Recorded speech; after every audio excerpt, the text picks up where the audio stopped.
नमस्कार साथियों, मैं हूं राकेश। स्वागत करता हूं एक और नए वीडियो में। साथियों, बहुत सारे लोगों के मन में ये कंफ्यूजन होगा या फिर बहुत सारे लोग ये डिसाइड नहीं कर पा रहे होंगे कि हमें कितना किलोवाट या फिर हमें कितना मेगावाट्स का सोलर प्लांट लगा करके बिजनेस स्टार्ट करना चाहिए। तो आज का हमारा टॉपिक इसी के ऊपर है। इस वीडियो को देखने के बाद आप जरूर डिसाइड कर पाएंगे कि आपको जो है सोलर फार्मिंग का बिजनेस कितना किलोवाट सा या फिर कितना मेगावाट से स्टार्ट करना चाहिए। तो इस वीडियो को कंप्लीट देखिए ताकि आप हर एक पॉइंट को अच्छे से समझ पाएंगे। जैसा कि आप यहां पर देख पा रहे होंगे, आज का हमारा हेडिंग है what is the ideal size to start solar farming business in India. Okay, actually देखिएगा तो ये जो है 4-5 पॉइंट्स के ऊपर वेरी करता है। सबसे पहले ये डिपेंड करेगा आपके लैंड के अवेलेबिलिटी के ऊपर, आपके पास लैंड कितना है, उसका देखिएगा तो आपके पास बजट कितना है, आपके पास जो है सोलर सेल मॉडल क्या क्या है, आप इस बिजली को कहां कहां बेच पाएंगे, नेट मीटरिंग है, पीपीए है, ओपन एक्सेस है, किसके थ्रू बेच पाएंगे। क्योंकि सबसे बड़ा जो पॉइंट होता है यही होता है बिजली को बेचना, कस्टमर को हायर करना। ये बहुत ज्यादा डिफिकल्ट काम होता है। यदि आप मान लीजिए कस्टमर को आपने हायर कर लिया तो फिर आराम से जो है सोलर फार्मिंग का बिजनेस कर पाएंगे। ओके, चौथा देखिएगा तो वो आपका गोल है कि आप जो है एग्रो फोटोवोल्टेइक सोलर सिस्टम के माध्यम से भी काम कर सकते हैं। जैसा कि नीचे जो है पूरा खेती बाड़ी के काम होगा और उसके ऊपर जो है सोलर फार्मिंग का बिजनेस होगा, तो दोनों काम कर सकते हैं। वो डिपेंड करता है आपके ऊपर, आपके मोटो के ऊपर और आपके गोल्स के ऊपर। तो यहां पर सबसे पहले मैं आप लोगों को बताना चाहता हूं रिकमेंडेड साइज जो मैं आप लोगों के लिए लेकर के आया हूं। बहुत सारे लोग ऐसे होंगे जो 10 किलोवाट का लगाना चाहते होंगे, बहुत सारे लोग ऐसे हैं जो 100 किलोवाट का लगाना चाहते हैं, बहुत सारे लोग ऐसे हैं जो मेगावाट्स में लगाना चाहते हैं। तो यहां पर हम लोग तीनों कैटेगरी में बात करने वाले हैं ताकि हर एक लोगों के लिए सुविधा हो जाए। ओके, तो सबसे पहले हम लोग यहां पर बात करेंगे 10 किलोवाट से लेकर के 100 किलोवाट के सोलर सिस्टम के लिए, जो इसको हम लोग स्मॉल स्केल पर कंसीडर करेंगे। ओके, छोटे लेवल पर कंसीडर करने वाले हैं। इसमें क्या क्या होगा देखिएगा तो suitable for small land owners या फिर फार्मर्स के लिए ये बहुत ही आसान है कि आराम से जो है 10 किलोवाट का, 20 किलोवाट का, 50 किलोवाट का या फिर 100 किलोवाट का सोलर फार्मिंग का बिजनेस कर सकते हैं। अगर हम लोग इसमें बात करेंगे तो ये जो है आप आराम से डिस्कम को बेच सकते हैं अंडर नेट मीटरिंग के माध्यम से। उसके बाद देखेंगे तो इसका कॉस्ट जो है अराउंड 10 किलोवाट से लेकर के 100 किलोवाट तक का लगभग देखिएगा तो 6 लाख से लेकर के 8 लाख रुपीज पर 10 किलोवाट का खर्च आता है। जैसा कि मान लीजिए अगर आप 10 किलोवाट का प्लांट लगाना चाहते हैं तो इसका कॉस्ट जो है अराउंड वो हो जाएगा 6 लाख रुपया से लेकर के 8 लाख रुपया पर 10 किलोवाट। यानी 10 किलोवाट का सोलर सिस्टम लगाने के लिए आपको जो है 6 लाख से लेकर के 8 लाख रुपए का कॉस्ट आएगा।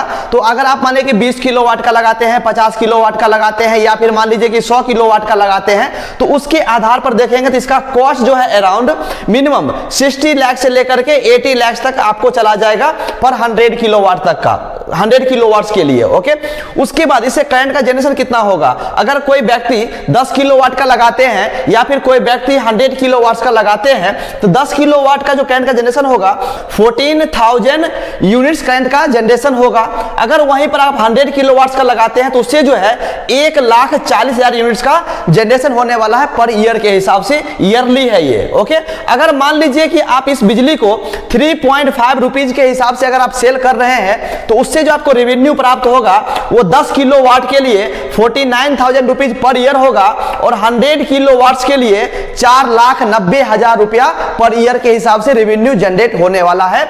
ये तो हो गया आपको 10 किलोवाट से लेकर के 100 किलोवाट के लिए। अगर 50 किलोवाट का लगाइएगा तो उसके हिसाब से निकाल लीजिएगा। बस सब कुछ जो है फार्मूला यही रहने वाला है, स्केल यही रहने वाला है। ओके, सब कुछ यही रहने वाला है। उसके बाद हम लोग यहां पर बात करने वाले हैं 500 किलोवाट से लेकर के 1 मेगावाट तक के लिए, जो आपको जो है ये मीडियम स्केल में कंसीडर किया जाएगा। तो क्या क्या इसमें होगा, सबसे पहले अगर आप 500 किलोवाट से लेकर के 1 मेगावाट तक का प्लांट लगाते हैं तो इसमें जो है इसका कॉस्ट जो है लगाने का वो लगभग जो है इसका कॉस्ट जो है लगभग 2 करोड़ से लेकर के 4 करोड़ रुपए का खर्च आने वाला है। ओके, वहीं पर अगर आप देखेंगे अगर इसमें कितना लैंड का रिक्वायरमेंट होगा तो लगभग जो है 2 एकड़ से लेकर के आपको 4 एकड़ लैंड का रिक्वायरमेंट होने वाला है 500 किलोवाट से लेकर के 1 मेगावाट तक का प्लांट लगाने के लिए। इससे जो है हम करंट जनरेशन के बारे में बात करेंगे तो 500 किलोवाट के लिए लगभग जो है सालाना 7.2 लाख से लेकर के आपको 14 लाख यूनिट्स पर ईयर होने वाला है। यानी ऐसा समझिए 500 किलोवाट का प्लांट लगाते हैं तो 7.2 लाख यूनिट करंट का जनरेशन होगा। लेकिन यदि आप 1 मेगावाट का प्लांट लगाते हैं तो उससे जो है 14 लाख यूनिट्स करंट का जनरेशन होने वाला है ईयरली, सालाना। अगर हम लोग देखेंगे इससे कितना करंट का जनरेशन होगा तो 500 किलोवाट्स के लिए आपको 25 लाख रुपीज का रेवेन्यू प्राप्त होगा। अगर 1 मेगावाट का प्लांट लगाते हैं तो उससे जो है 49 लाख रुपीज का रेवेन्यू प्राप्त होने वाला है। ओके, ये हो गया मीडियम स्केल के लिए। तो बहुत सारे लोग ऐसे होंगे जो 500 किलोवाट से लेकर के 1 मेगावाट तक का प्लांट लगाना चाहते हैं या फिर लगाए भी होंगे।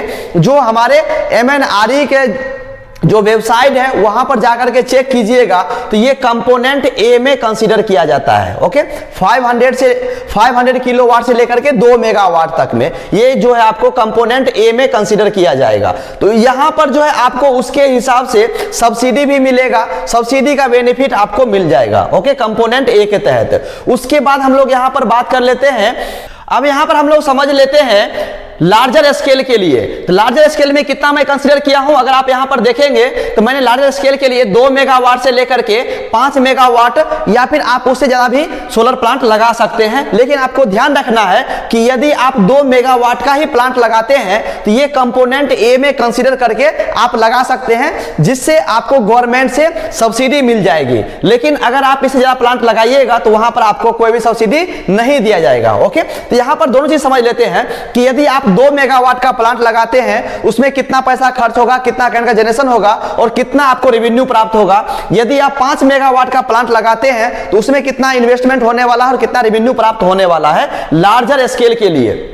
तो यहां पर देखिए आपको जो है अगर देखिएगा 2 मेगावाट का प्लांट लगाने के लिए सबसे पहले कितना लैंड का रिक्वायरमेंट होगा तो लगभग जो है आपको 7 एकड़ से लेकर के 8 एकड़ का लैंड का रिक्वायरमेंट होगा 2 मेगावाट के लिए। लेकिन अगर आप देखिएगा 5 मेगावाट के लिए तो लगभग जो है आपको 16 एकड़ से लेकर के 20 एकड़ लैंड का रिक्वायरमेंट होने वाला है। वहीं पर अगर हम देखेंगे इसको 2 मेगावाट का प्लांट लगाने में कितना खर्च आएगा तो लगभग जो है 8 करोड़ से लेकर के 2 मेगावाट के लिए देखिए तो 8 करोड़ रुपया का खर्च आएगा। और वहीं पर 5 मेगावाट के लिए देखिएगा तो लगभग जो आपको 20 करोड़ रुपया का इन्वेस्टमेंट होने वाला है, खर्च होने वाला है। ओके, उसके बाद देखेंगे तो इससे जो है आपको बहुत ही ज्यादा रिटर्न ऑफ इन्वेस्टमेंट आपको देखने को मिलेगा, ROI देखने को मिलेगा। क्योंकि देखिए ये बड़ा प्लांट है तो इससे करंट का जनरेशन भी ज्यादा होने वाला है।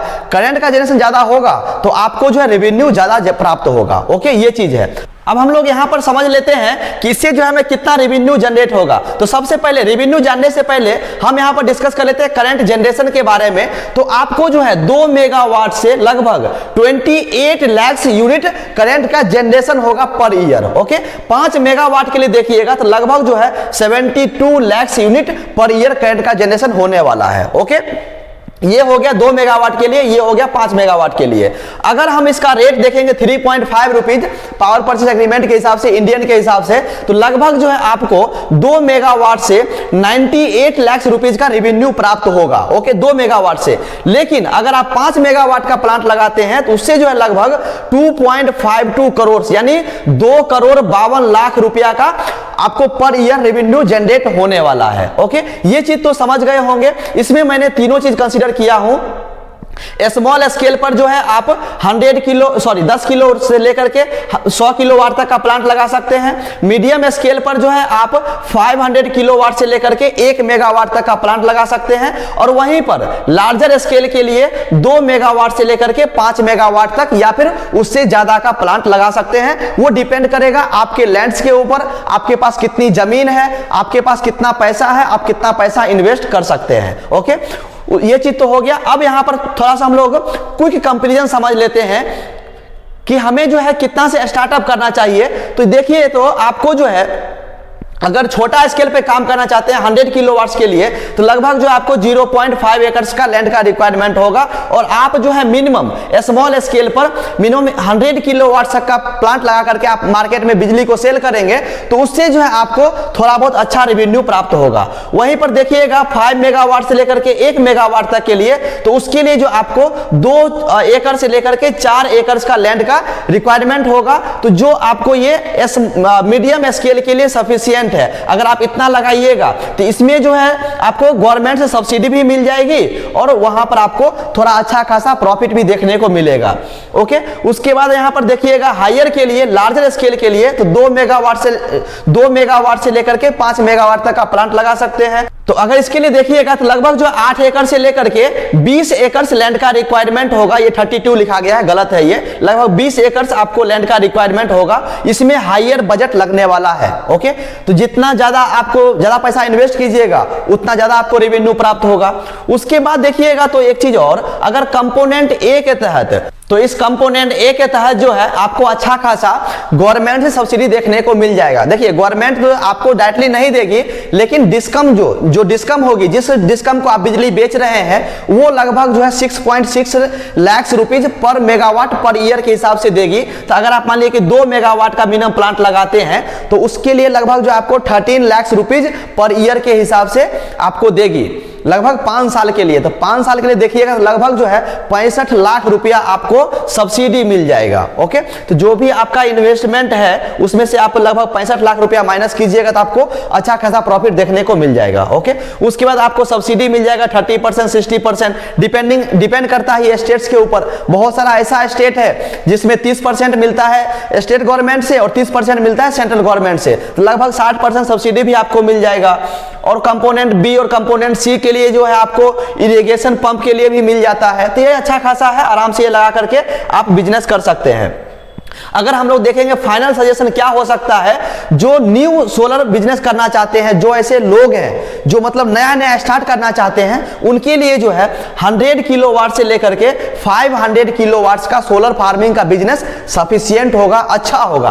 कैसे अच्छा होगा? क्योंकि इसमें जो है आपको बहुत कुछ सीखने को मिलेगा कि सोलर प्लांट लगाते कैसे हैं, सोलर प्लांट लगाने में कौन कौन सा इक्विपमेंट की जरूरत होती है, सोलर प्लांट लगाने में कितना खर्च आता है, उससे कितना करंट का जनरेशन होता है, उससे हमें कितना रेवेन्यू प्राप्त होता है। तो मतलब सीखने के लिए जो है आप 100 किलोवाट से लेकर के 500 किलोवाट तक का लगा करके अच्छा खासा नॉलेज गेन कर सकते हैं और रेवेन्यू भी प्राप्त कर सकते हैं। इसके बाद आप जो है 2 मेगावाट का लगाइए, 5 मेगावाट का लगाइए, 10 मेगावाट का लगाइए, आराम से सब कुछ समझ जाएंगे। उसके बाद देखिएगा तो इसमें जो है आपको बिलिंग साइकिल में आपको समझ में आ जाएगा कि हमें जो है किस प्रकार से गवर्नमेंट से बिल क्लेम करने पर पेमेंट मिलता है। तो सब कुछ जो है आपको हर एक चीज समझ में आ जाएगा। उसके बाद देखिएगा तो लगभग जो आपको अच्छा खासा प्रॉफिटेबिलिटी भी आपको देखने को मिलेगा 1 मेगावाट पर, 2 मेगावाट पर। तो ये चीज आपके ऊपर डिपेंड करता है। लेकिन अगर हमारा सजेशन मानिएगा, जो न्यू स्टार्टअप करना चाहते हैं सोलर फार्मिंग का बिजनेस, उसके लिए जो है 100 किलोवाट से लेकर के 500 किलोवाट का सोलर फार्मिंग का बिजनेस सफिशिएंट होगा, अच्छा होगा। ओके दोस्तों, मैं उम्मीद करता हूं कि आप लोग समझ गए होंगे। यदि किसी व्यूअर्स को कुछ भी डाउट है तो आप हमें कमेंट कर सकते हैं। तो दोस्तों आज के लिए बस इतना ही, फिर मिलते हैं नेक्स्ट वीडियो में नए टॉपिक के साथ। थैंक यू सो मच, अपना ख्याल रखें।